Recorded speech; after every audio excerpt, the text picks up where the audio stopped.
One thing about base running is no kid is born understanding how to base run. It's all taught. There's a lot of just baseball IQ things that you can sit in the stands and go, why doesn't that guy know this? Why doesn't this guy know that? Well, again, the pupil don't know what the teacher hasn't taught. And if you haven't taught something enough for the kids to finally get it, if you've covered it, it's like bark dust. You know, where does that stuff go after about 2 months? It's like you cover something once or twice in baseball, the kids aren't going to remember it in the pressure of a game. So these are things like base running, you got to do them every day. So as runners on first, every day spend a little time they measure their primary lead. They get a primary lead at first base, and then when the pitcher picks his foot up, they take 3 shuffle steps for a secondary lead, and then at that point they react to what happens at the plate. If the ball is taken or if it's a swing and miss, they just slam on the brakes on their 3rd shuffle step, go back to the bag. If the ball is bounced, if it's a curveball on their secondary lead, if they're reading a breaking ball and they can break before it bounces, take second. Go. But how are they going to do that if you don't have somebody actually doing that and they practice it a little bit? Third, they take their secondary lead and the ball's on the ground. As a runner on first base, 100% of the time, ball down, gone. You're gone. You're gone. And you're gone watching, so either you're trying to break up 2 with a slide, or if the ball's through, you're doing the best you can to try to get to third base if that's possible on a ground ball.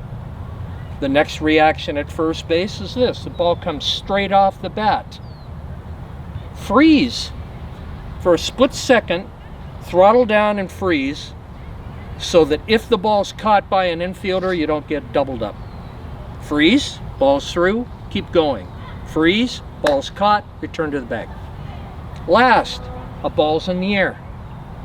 Ball in the air, same rule. Always get what you can. Short fly ball, you don't want to go too far because they might throw the ball behind you and double you up. The farther the ball goes, the farther you go.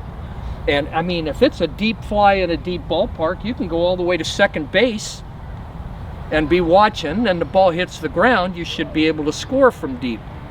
But if the ball's caught, you only want to go as far as you can go and still beat the throw back from an outfielder. Those are the basic reactions at first base.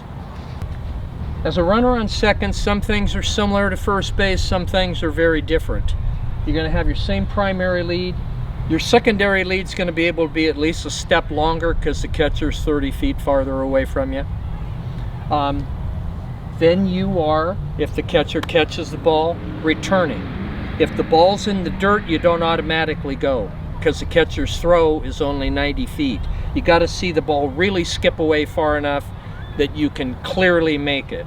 One thing about trying to go from second to third: never risk the first or third out being made here for very obvious reasons. With no outs, you're at second. There's all sorts of ways you're going to be able to get advanced to third. Don't take a risk on a short pass ball. With 1 out, you never want to make the third out here, but with no outs, to get from second to third and only have 1 out, you have more than doubled your chance of scoring. So if you're going to be aggressive going from second to third, do it with 1 out.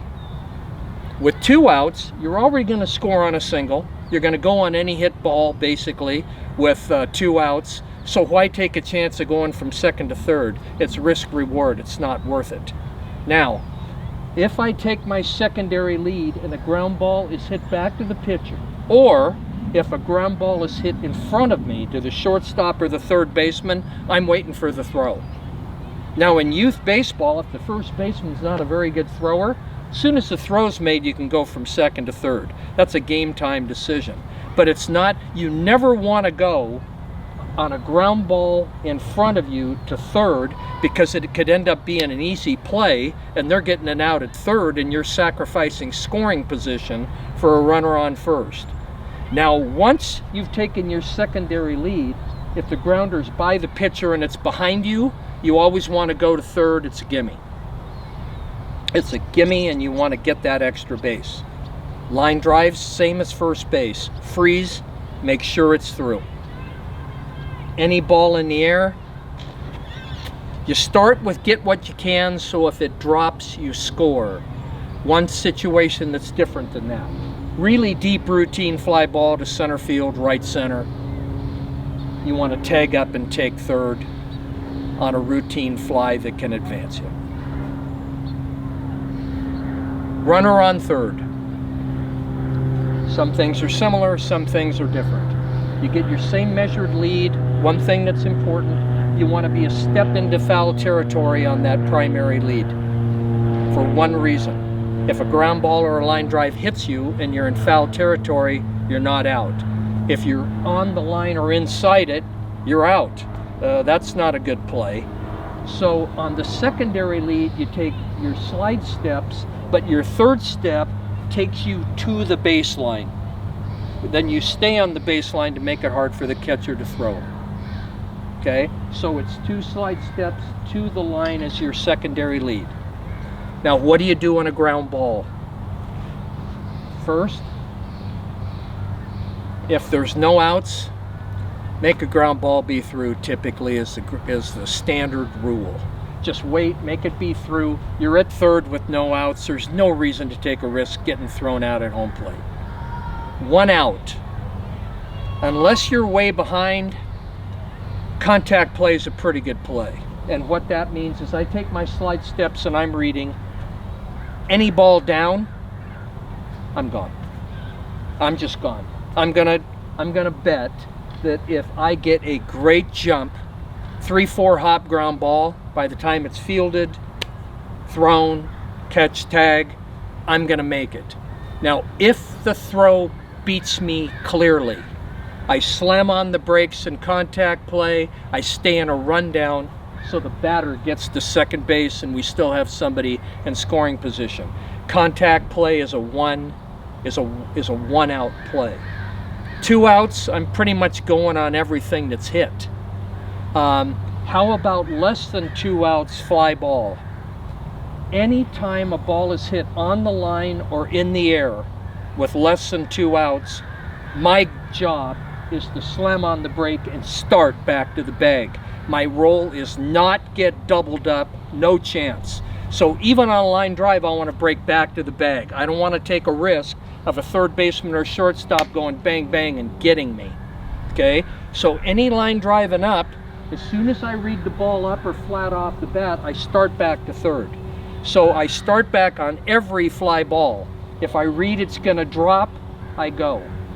If the ball's not shallow, is too shallow to score, I tag, start, try to draw a throw, see if I can get him to throw it in the cheap seats, but otherwise I'm not going.